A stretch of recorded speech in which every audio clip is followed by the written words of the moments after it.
Baik, bismillahirrahmanirrahim. Assalamualaikum warahmatullahi wabarakatuh. Perkenalkan, nama saya Ayu Anggarini Nur dengan NIM 24101038 dari Prodi Kesehatan Masyarakat, Fakultas Kesehatan Masyarakat, Universitas Indonesia Timur. Nah, saya akan mempresentasikan sebuah materi untuk memenuhi tugas final mata kuliah Pendidikan Agama Islam dengan dosen pengampu Bapak Dr. Doktor. Andus Kasman, SPDI, MPDI. Nah, baik, langsung saja saya akan mempresentasikan sebuah materi yang berjudul Kebudayaan Islam. Baik, sebelum memasuki inti daripada materi tersebut, saya akan menjelaskan terlebih dahulu latar belakang. Nah, kebudayaan Islam merupakan warisan sejarah yang kaya dan kompleks, mencakup berbagai aspek kehidupan umat muslim di seluruh dunia. Pemahaman mendalam tentang kebudayaan Islam sangatlah penting untuk menghargai kontribusinya terhadap peradaban dunia dan memperkuat identitas muslim di era modern. Baik, selanjutnya definisi dan ruang lingkup kebudayaan Islam. Nah, teman-teman, secara umum kebudayaan adalah istilah yang menunjukkan segala hasil karya manusia yang berkaitan dengan pengungkapan bentuk.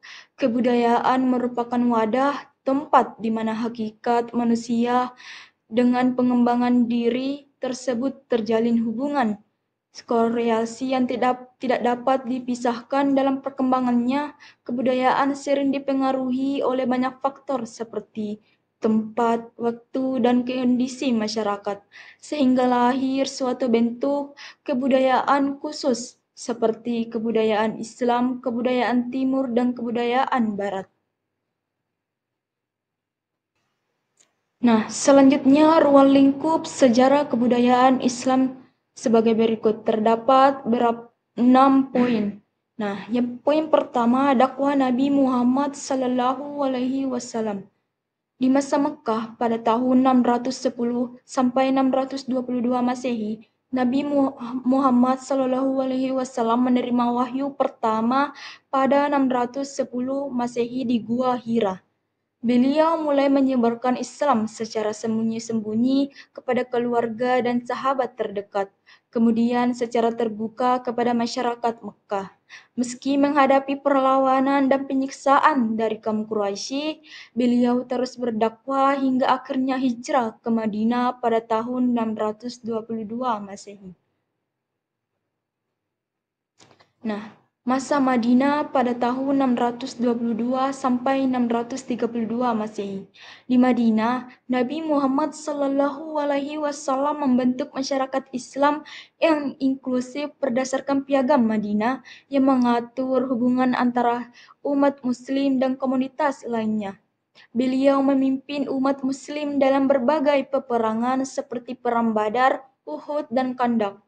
Pada tahun 630 Masehi, Nabi Muhammad SAW berhasil merebut kembali Mekah tanpa pertumpahan darah, menghapuskan berhala-berhala di Ka'bah, dan memperkokoh Islam di seluruh jazirah Arab. Selanjutnya, poin kedua, kepemimpinan umat Islam setelah Nabi wafat. Nah, itu terbagi menjadi beberapa poin. Khulafaur Rasyidin 632 sampai 661 Masehi. Abu Bakar Asy-Shiddiq 632 sampai 634 Masehi merupakan khalifah pertama yang memadamkan pemberontakan dan menjaga persatuan umat Islam. Umar bin Khattab 634 sampai 644 Masehi, khalifah kedua yang memperluas wilayah Islam ke Persia, Mesir, dan wilayah-wilayah lainnya serta memperkenalkan sistem administrasi yang efektif. Nah, Utsman bin Affan 644 sampai 656 Masehi. Khalifah ketiga yang menyusun kembali Al-Quran dalam satu mushaf dan mengirimkannya salinan ke berbagai wilayah Islam. Ali bin Abi Thalib 656 sampai 661 Masehi. Khalifah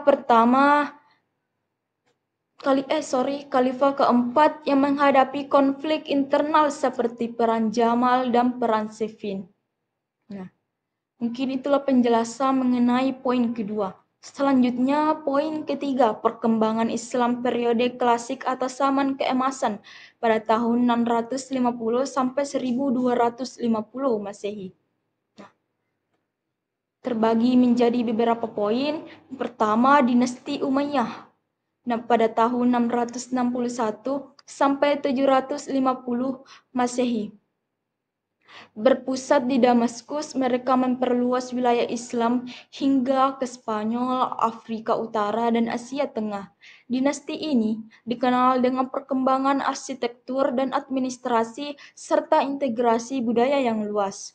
Dinasti Abbasiyah pada tahun 750 sampai 1258 Masehi. Berpusat di Baghdad, masa ini dikenal sebagai puncak kejayaan ilmu pengetahuan, teknologi, seni, dan sastra. Ilmuwan besar seperti Al-Warismi, Al-Razi, dan Ibnu Sina muncul pada periode ini. Selanjutnya, poin keempat, perkembangan Islam pada abad pertengahan atau zaman kemunduran pada tahun 1250 sampai 1800 Masehi. Jatuhnya Baghdad 1258 Masehi, serangan Mongol menghancurkan pusat keilmuan di Timur Tengah, menyebabkan kemunduran sementara. Kesultanan Utsmaniyah atau Ottoman mempertahankan kekuatan politik dan militer Islam di wilayah Eropa Timur, Timur Tengah, dan Afrika Utara. Ottoman dikenal dengan arsitektur megah seperti Masjid Hagia Sophia, Kesultanan Mughal dan Safawi. Kesultanan Mughal memajukan budaya seni dan ilmu pengetahuan di India, sedangkan Safawi mempromosikan budaya Persia dan Syiah. Nah, poin kelima, perkembangan Islam pada abad modern atau zaman kebangkitan pada tahun 1800 Masehi sampai sekarang. Gerakan reformasi, munculnya gerakan pembaruan dalam Islam untuk menanggapi kolonialisme dan modernisasi seperti gerakan Wahabi di Arab Saudi dan gerakan Muhammadiyah di Indonesia. Pendidikan dan teknologi, kebangkitan kembali keilmuan Islam melalui universitas dan penelitian modern termasuk penggunaan teknologi digital untuk dakwah dan pendidikan. Nah, peran media digital dan platform sosial digunakan untuk menyebarkan ajaran-ajaran dan nilai Islam serta menggalang dukungan umat muslim secara global. Nah, selanjutnya poin terakhir, perkembangan Islam di Indonesia. Nah, masuknya Islam ke Indonesia melalui jalur perdagangan pada abad ke-13, terutama oleh para pedagang dari Gujarat, India. Ulama dan pedagang memainkan peran penting dalam menyebarkan Islam melalui dakwah dan asimilasi budaya. Kesultanan Islam, pembentukan kerajaan-kerajaan Islam seperti Samudra Pasai, Demak, dan Mataram memperkuat pengaruh Islam di Indonesia. Baik, itulah mungkin penjelasan tentang definisi dan ruang lingkup kebudayaan Islam. Selanjutnya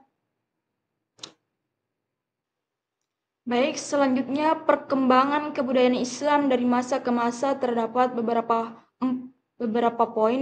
Poin pertama, masa awal Islam pada abad ke-7 sampai 8 Masehi. Nah, pada masa awal kebudayaan Islam berpusat di Jazirah Arab. Nabi Muhammad SAW menyebarkan ajaran Islam yang mengedepankan akhlak mulia, keadilan, dan kesetaraan. Tradisi keilmuan mulai berkembang dengan adanya penulisan wahyu dalam bentuk Al-Quran. Selanjutnya poin kedua, masa keemasan Islam pada abad ke-8 sampai 13 Masehi. Nah, Masa ini dikenal sebagai Islamic Golden Age. Periode ini adalah puncak kejayaan kebudayaan Islam. Pusat ilmu pengetahuan berkembang pesat di kota-kota seperti Baghdad, Kairo, dan Cordoba. Lembaga seperti Baitul Hikmah di Baghdad menjadi tempat para ilmuwan besar seperti Al-Khwarizmi dan Ibnu Sina bekerja. Seni dan arsitektur juga berkembang pesat dengan munculnya masjid-masjid indah dan seni kaligrafi yang khas. Nah, poin ketiga, masa penyebaran Islam pada abad ke-13 sampai 17 Masehi. Nah, pada masa ini, setelah jatuhnya Baghdad pada tahun 1258, kebudayaan Islam menyebar ke Asia Tenggara, Afrika, dan Eropa Timur. Penyebaran ini membawa integrasi budaya lokal dengan tradisi Islam Kesultanan Utsmaniyah, Mughal, dan Safawi, menjadi pusat kebudayaan Islam yang baru dengan arsitektur monumental seperti Taj Mahal mencerminkan keindahan budaya Islam. Poin keempat, kebudayaan Islam modern pada abad ke-18 sampai sekarang. Nah, di era modern, kebudayaan Islam menghadapi tantangan globalisasi dan modernisasi, namun nilai-nilai Islam tetap lestari melalui seni, pendidikan, dan dakwah digital. Tradisi keilmuan Islam terus berkembang melalui penelitian ilmiah dan diskusi intelektual yang relevan dengan zaman modern. Baik, mungkin itulah penjelasan perkembangan kebudayaan Islam dari masa ke masa. Selanjutnya, unsur-unsur penting dalam kebudayaan Islam terdapat beberapa poin. Poin pertama, tauhid atau monoteisme. Konsep keesaan Allah adalah fondasi utama dalam kebudayaan Islam untuk memengaruhi seluruh aspek kehidupan dan pemikiran budaya Muslim. Poin kedua, Al-Quran dan Hadis. Nah, kedua sumber utama ajaran Islam ini membentuk dasar hukum, etika, dan panduan hidup dalam kebudayaan Islam. Poin ketiga, bahasa Arab sebagai bahasa Al-Quran. Bahasa Arab memiliki peran penting dalam penyebaran dan pengembangan kebudayaan Islam. Poin keempat, seni dan arsitektur. Kaligrafi, seni geometris, dan arsitektur masjid adalah contoh ekspresi artistik yang khas dalam kebudayaan Islam. Ilmu pengetahuan. Poin kelima, ilmu pengetahuan. Kontribusi ilmuwan Muslim dalam berbagai bidang seperti matematika, astronomi, dan kedokteran menjadi bagian integral dari warisan kebudayaan Islam.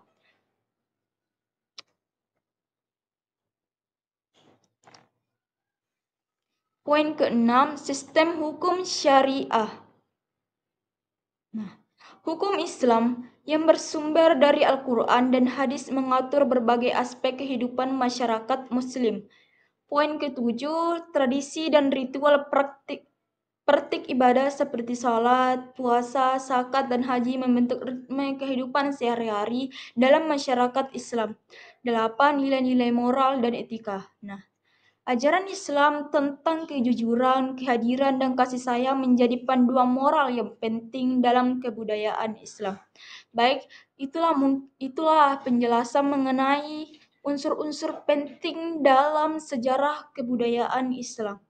Baik, selanjutnya kesimpulan. Nah, kesimpulan pada materi ini yaitu kebudayaan dapat diartikan sebagai semua hasil dari cipta, rasa, dan karsa manusia di masyarakat. Ketika mengkaji kebudayaan, tentu tidak dapat dipisahkan dengan peradaban. Kebudayaan terbentuk dari banyak unsur di dalamnya seperti ekonomi, kemasyarakatan, dan pengetahuan. Dalam perkembangannya, kebudayaan Islam tidak hanya didukung oleh para pemeluk kepercayaan Islam, namun juga melibatkan kepercayaan lainnya. Kemudian dalam sejarahnya ada beberapa kebudayaan non-Islam yang turut mempengaruhi perkembangan kebudayaan Islam. Baik, terima kasih. Baik, itulah tadi pemaparan materi dari saya. Mohon maaf apabila ada kesalahan kata, karena manusia tidak luput dari kesalahan. Baik, saya pamit undur diri. Wassalamualaikum warahmatullahi wabarakatuh.